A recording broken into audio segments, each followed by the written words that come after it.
Solar water disinfection is a type of potable water purification that uses solar energy to make biologically contaminated water clean using the process of condensation and evaporation. The impure water used here is either pond water or any other type of impure water.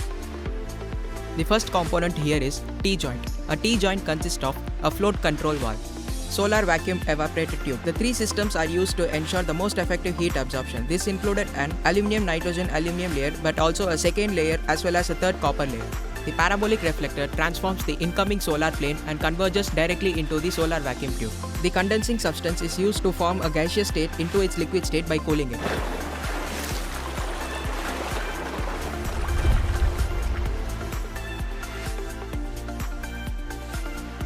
We have taken the impure water. Initially, the impure water enters the T-joint through the float valve and fills up inside the vacuum tube. The system was designed incorporating a parabolic solar trough coupled with a custom designed distillation device.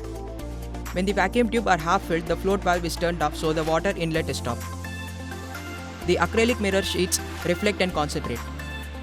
Solar heat on the vacuum tube and the water inside starts boiling in minutes.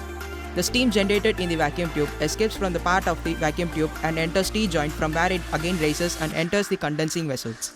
The upper segment evaporation takes place. Evaporation is a type of vaporization that occurs on the surface of the liquid as it changes into gas phase. In the lower phase, condensation takes place. Condensation is the change of physical state of matter from the gas phase into the liquid phase and the reverse of vaporization. When the transition happens from the gaseous phase into the solid phase directly, the change is called deposition. After condensation, the water trickles down through the dispenser tap. The water is collected in the beaker. The impure water by thermal evaporation method is now made potable for drinking. Water in the tubes can go as high as 80 to 90 degrees and it has to be cooled for drinking.